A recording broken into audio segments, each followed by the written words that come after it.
Helios' invitation arrived quickly. Inside the gilded letter, it was written in colorful handwriting. I grant permission to attend. There was a smirk and laughter. The real fight begins now. He's shameless, too. They don't even think about how much they left Caelus out. And how can they tell their close friends who tried to kill themselves on their wedding day? There is a person who pretended to be your wife. So find out. As Diana chose Helios, Caelus lost his lifelong best friend and his first love at once. While you were having a wedding and flirting, my abandoned favorite was wandering in despair. The ladies did their best to help me dress up again. This is the first visit to the imperial palace as a marquis wife. I burned into my soul so that I wouldn't fall for the crown princess, who is known for her beauty. Oh, to be honest, I've really gotten a lot prettier. I thanked my comrades for their hard work. It's great. I love it. Everyone worked hard. Don't mention it, Hestia. Still, it is not as good as Diana. I can't dare to rub the best beauty of this world against a natural being.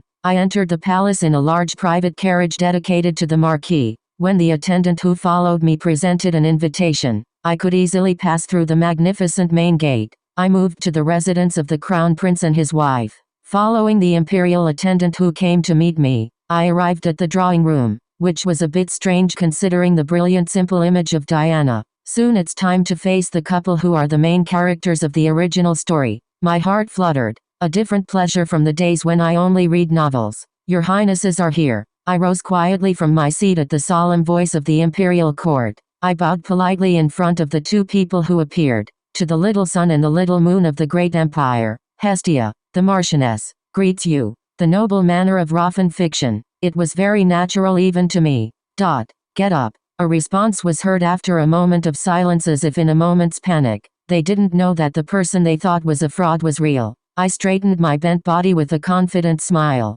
Beautiful faces so finally. I have no choice but to express that my eyes are really happy. Inside the wall and inside the gold eye staring at me. My face glows with joy. Your Highness, I have taken my husband's response to your letter. Please accept it. I held out a letter politely. Husband. The voice of Helios in wonder. Laughter came out of me. Yes, that's right. He sat down, ripping open the envelope roughly. Diana sat down, and then I could sit in a chair. Diana kept looking at me without saying a word. It's kind of embarrassing. Is there a reason to look at me? Since my face turned red, I talked to her shyly. Oh, it's so beautiful even when I look at it again. The main character of this world is made to be nice and pretty. After a moment's hesitation, she opened her mouth.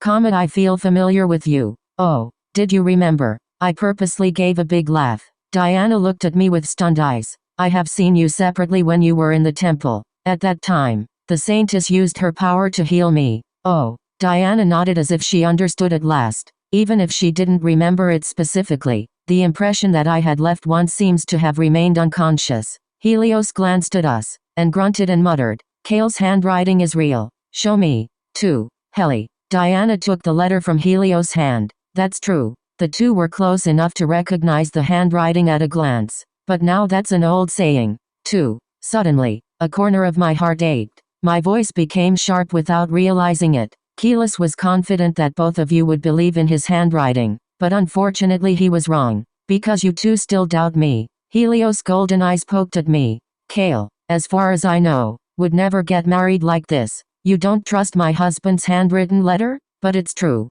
The carriage I rode to the palace was certainly the marquis carriage, and I even brought my marriage certificate here. I protested in a complaining tone. To be honest, they didn't even have to check the marriage certificate. Helios and Diana just want to deny that I'm the spouse of Caelus. His heart was full of cynicism, but he hid it without revealing it. Diana said sternly, I heard you robbed the temple of its land by threatening. How did you do such a thing with the title of Marchioness? What do you mean robbing, Your Highness? Is that what the minister said? It's not like that at all. I reasonably persuaded them to take it back. Helios gave me a cold rebuttal. If that coherent persuasion was a threat to anyone, it should be called a threat. Then is it natural that the land that Caelus gave directly to the crown princess during pilgrimage time belonged to the temple? It's right to say it's extortion using position. Diana took a big, catchy breath. However, she did somehow refute it. The godly retainer cannot own private property. Therefore, all possessions of the new building and the temple belong to God.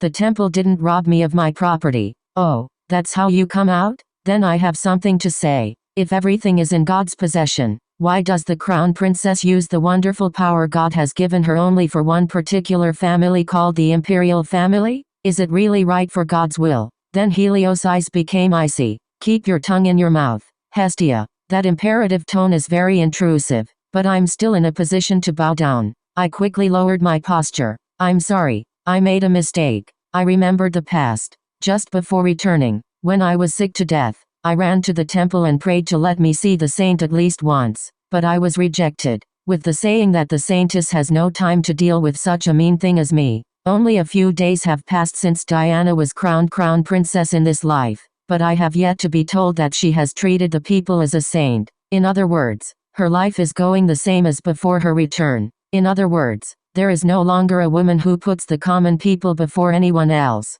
There is only Princess Diana, who reigns over all. Her ideas may still remain the same, but her appearance has disappeared. The saint is no longer with the common people. Instead, in her present position, she will concentrate on teaching and admonishing the arrogant nobles she hated so much. Instead of using God's power to heal those who have hurt their bodies and minds, she will wield her status and power gained by her husband without regret. Anyway, Helios seemed to have decided not to complain about my swift apology. Instead, he turned the attack around. What the hell did you do to become a marchioness? From what I can see, the wedding date is the day after the wedding of Diana and I. It was an expected question. I smiled deeply. Are you surprised that your friend was able to get married so quickly and easily? But the process of marriage between a man and a woman is really diverse, and you don't necessarily have to have a fiery love like your highnesses. Helios immediately got defensive. It sounds like you're lecturing us. Oh, you're mistaken. I apologize if it sounded like that. As fast as I can, I lowered my posture. That way, I won't find unnecessary criticism. Anyway, today's topic is not about my personal life. For the conversation you want, I'll turn the subject back to the land return. Then does the crown prince want to donate the land that the marquis clearly withdrew from his intention to donate to the temple? Don't hide behind Helios in a cowardly way and you come out and tell me, Diana, I don't want to give. He withdrew it. She asked back, her eyes wide open. It is worthwhile to choose and express words on purpose. You're not very stupid. Our heroine. Yes, I'm in front of you, so I'll be honest with you. Isn't it none other than your highness that he donated it to? As the whole world knows, Caelus adores you very much, Diana's sea-like eye shook violently. You criticized Caelus for giving poison tea to Princess Latona, the wicked woman, and now you're sad? Helios also shut up this time. These two suddenly made a mockery of each other. There's no reason to donate to a temple where that doesn't have a saint, right? My husband also had no objection to taking back the family's wealth. If you don't want Caelus to continue to be bound by his old love, you should also agree with my actions, There seemed to be no real answer. Well, what can you say to me? Unless Caelus wants to never forget Diana, she should also tolerate his actions to clean up the past. As a spouse married to the marquis, I do my part for the family. For example, after deliberately taking a break, I spoke slowly, to put the property back to its original state, which was wasted meaninglessly by a moment's emotion, Diana's eyes burst into flames. Did I press the button when I said meaningless? Did I do anything wrong? I asked inwardly. If I'm wrong, explain what the hell Caelus' love for you meant, Diana. While the two were quiet, I continued in a gentle tone. I'm not blaming you two for my husband's past. Of course it's a lie. I just look at everything from a very common third-party position outside your personal relationship. Your Highness the Crown Prince, and Your Highness the Crown Princess. I beg you to understand my true intentions, Diana and Helios will not be able to refute. You realize that, don't you? If you don't want a pathetic love triangle to continue after marriage, you should stop saying give me the land back. With the meaning of ending the story here, I clapped my hands lightly. Oh, and there's another decisive reason why Caelus married me. That is, I also have a special ability like Her Majesty the Princess. What do you mean special ability? Helios responded immediately. Oh, look at this. I looked straight into the golden eyes. He opened his mouth with a smile. I can see the future, but it's not complete. I don't know everything in detail like God. Whoa, Helios was suspicious, and Diana reacted with surprise. And there's also a question that will naturally pop up at this point. It's obvious. So you know our future. Helios question. Yes, this is it. He nodded loudly. Of course I know, but I can't tell you right now. If I open my mouth recklessly, the future of someone I didn't think of could be distorted. The two people's expressions showed distrust and regret at the same time, so I decided to give you a hint. If you have any doubts about my ability, I can tell you one thing right away. All right, tell me. Helios' permission quickly referred to an event prior to regression. In a few days, the great thief, which caused a stir in the Yellow Sea, will finally be arrested. Just wait and you'll see soon enough. He replied in an irascible tone. Okay, we'll see. Then, Diana's voice was heard. Why did you marry him? Because you saw some future in him. A sudden question. Two pairs of eyes fixed on me. Well, it's not quite unexpected. I answered with a serious look. Yes, I entered the Marquis because I read about a very terrible future. As His Majesty said, I'll do anything to prevent that disaster. Can you tell me what that terrible future is? I shook his head quietly at Helios' question. I'm sorry, but I can't tell you that. I could let them know that on their happiest day, Caelus tried to kill himself, but the incident itself is very painful for Caelus. I can't say it first, unless he confides in it himself.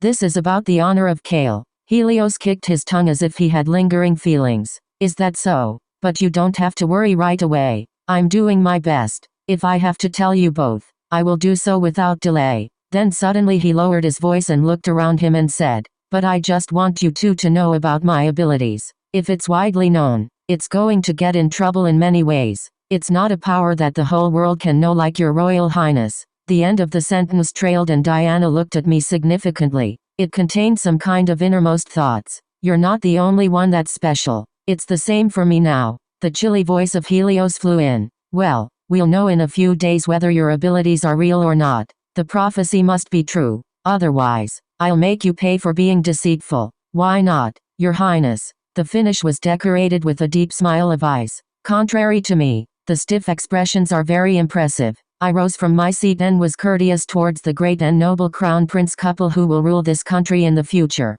Then I'll leave now. Until I see you again, I hope you stay strong. I went to the palace on behalf of Caelus, so I deserve to report the whole story to him. As soon as I got home, I told my butler Eurus that I wanted to see Caelus, and soon my permission was granted. Straightened up, he carefully knocked on Cael's bedroom door. Marcus, this is Hestia. Come on in. A dry response. I quickly opened the door and went in. My favorite was scattered across the sofa. It's breathtakingly picturesque, but I managed to breathe calmly for now. I want to tell you about my visit to the Imperial Palace. Sit down there. Then Caelus got up and sat on his back, but a languid posture that is about to flow down. Besides, there was no cup on the table. It seemed to be because it was made of pottery, and if it was broken, it could be used as a tool for self-harm. I was deeply impressed by the attentiveness of the servants. Wistful look and glazed eyes. I doubt you're really ready to listen to me. Anyway, I started reporting plainly. It's not much different from what you're guessing.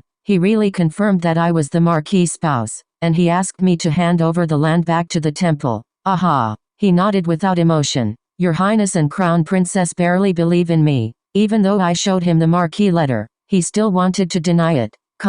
Caelus shut up firmly. I thought suddenly, would he want to deny it now? The fact that Diana couldn't be his now. I continued as I insisted on the rising mood. When I was told to return the land to the temple, I explained that I had withdrawn my intention to donate it because its usage was gone. The usage has disappeared. I heard Caelus murmuring after me, but he continued. The Marquis made clear his intention at the time of donating the land to the temple. I'm a little embarrassed to tell you, but I've based it on Your Highness. What did she say? Somehow the voice is sad. My heart aches when I talk. You understand. Both Your Highnesses. Yes. What flowed out in a sigh was the yearning and coldness tangled in his heart. I tried to control my emotions that were coming up, and I've also been tipped off about my abilities. I have told the Crown Prince, who is doubtful, that he will be captured in a few days. Oh, the thief who used to steal only the precious things from the banquet hall. For the first time in a long time, his voice was enchanted. Yes, that's right. That's great. A dry tone of voice again. Caelus added indifference in that tone. I've heard your story. Get out of here. Yes, Marcus. I suppressed my thumping heart and bowed with respect. Oh my. What do I do? I came back to my room and stamped my feet, rolling around on the bed. Did you hear that? Caelus called me you. Before that, it was just her. Ha ha ha. Oh, my. I love it. It's really nothing. It might be nothing, but for me, it's the same event as heaven and earth opening up. If you've ever been a fan of someone, you'll agree. Even these minor changes come in a tremendous sense. Oh, my God. Caelus said you to me. I buried my face in the pillow and was giggling, and suddenly I heard a knock. I quickly stopped laughing, and I hoped my expression looked like that, and responded with a nonchalant gesture. Come on in. It was also Eurus who opened the door and appeared. He looked at me and tilted his head for a moment. You look red. Do you have a fever? It's because it's suddenly hot. It's nothing. Oh, that's a relief. I was relieved that the other person quickly understood. I'm here to deliver a letter to Hestia. A letter to me. I've never exchanged enough letters with anyone. So what's going on? I opened it quickly. The Countess of Irinus sent it to the Marquis to see how she heard the news. Eurus' tone was relatively calm. The work that I've dug up the temple seems to have already spread rapidly throughout society. Everyone must be so curious. Who is the person who took over the land document after making Dacian shocked with a few words? Hestia. Do you know what Countess Ahrens is like? Overall. But I've never met her in person, because I wasn't an active socialite. So, Eurus, I need your help. I told my situation honestly and asked for help. The butler nodded as if not to worry. You can say anything. Lady Hestia, please introduce a teacher who is well versed in aristocratic etiquette and is well versed in social affairs. If I want to be active in social activities, I have to prepare thoroughly from now on. Once you learn etiquette, you'll be comfortable with the maid, Clarice. She's worked in a noble family for more than 30 years. And if you're looking for a socialite, the salon's Madame Harmonia is the best. I'll put the fire out first. Oh, that's great. Please. After the butler went out, I read the letter of Countess Irinus with great care. The content was just, I am sorry that I just learned of the existence of the Marchioness with a strong will, so I want to share refreshments and build a friendship. It's annoying. When I was an extra, I only had to follow the banquet and see the three main characters from afar, so I didn't have to learn manners. I've actively jumped into the flow of this world, so I have a lot to do, but it's okay. For the sake of Caelus, of course. It takes this much effort to make Diana and Helios kneel, who tore his heart apart.